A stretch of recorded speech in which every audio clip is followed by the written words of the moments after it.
Today is your last day of kitchen utensils. I know that you are all glad and relieved about that. So, today, first one, starting us off super easy, which I think all of you probably know what a mixing bowl is, okay? Obviously, there are different types. You can see we have a metal one right here. You could have different sizes, small, medium, large. You could have ones that are plastic, ones that are glass, whatever it may be. But the importance is obviously to stir mixed ingredients, making cookies, any type of batters, anything that you want to mix. So obviously exactly what it says, it's a mixing bowl where you can mix the ingredients. Okay. Next we have rolling pin.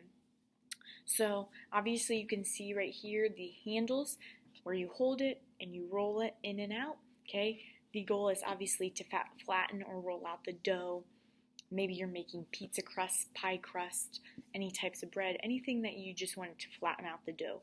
Something important to remember with the rolling pin is that if you are rolling out things, making sure that you are adding flour to the part right here that you can see me pointing at, just because otherwise it'll stick your doughs and then will cause it obviously not to be flat and just to roll up. So making sure you add some flour to it. So that is a rolling pin. Kitchen scissors. Also, another name is kitchen shears. Okay, so maybe you might hear either or way, but kind of knowing both. So they are different than actual scissors. I know that people ask that as well. But if you can see, it's kind of hard to see in this picture. They're kind of really cut. As you can see, it says wavy lines right there. So it helps to cut through flesh and bones of meat. Okay, so maybe you have some fat on a pork. Obviously, it helps to snip the fat off.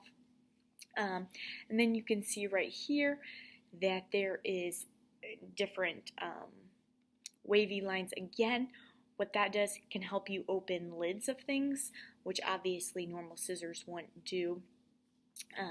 But yeah, helps to cut through meat and fats, anything that you may want to cut in the kitchen. So those are kitchen scissors or shears. Cooling rack, okay? So you've probably seen this. So what it does, you put your cookies, you put your cakes, anything that you want to cool quickly, put it on there, and what happens is air comes. It's kind of hard to see the way that it's sitting. The air goes through there and circulates up to cool your item down quicker. So if you leave it on a cookie sheet, what happens, it continues to cook the cookies, which makes them harder, which I don't think anyone wants hard cookies. So it's a good way to help your cookies, your cakes, anything that you want to cool instantly rather than continue cooking, okay? Remember, it's used to help air circulate through. And it's a cooling rack. Okay, the slotted spoon. So some of you may use this. So what it does, obviously you can see that there are holes or slots, okay? It helps to remove draining. So maybe you're getting peas, you're getting green beans, and you don't want all those juices rolling on your plate. Makes your bread soggy, maybe mixes with any of your other food you have. So what you do, you scoop it up, peas stay on top, the juice removes. Slotted spoon, okay? Muffin pans, probably have seen these as well. So obviously if you want to make any individual cupcakes, muffins, anything that you want individually. So individual compartments, as you can tell, pretty straightforward. Muffin pan. Cutting boards, okay? So cutting boards are super important. Obviously, it helps you to chop items into smaller pieces.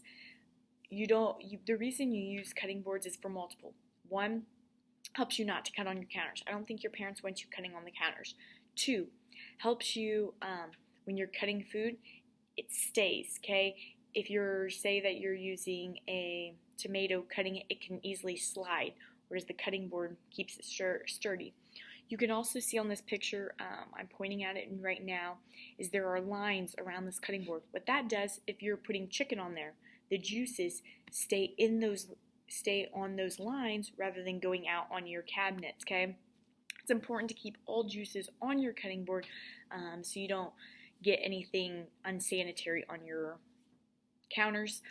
So it helps to do that. So multiple reasons for cutting boards, obviously to chop foods into smaller pieces, vegetables, fruits, meats, whatever that may be. And obviously we will not have you do this at this point in time, but we are finished with our kitchen utensils. We'll kind of be doing some different activities to help you remember them along the way, and then yeah, we'll go from there.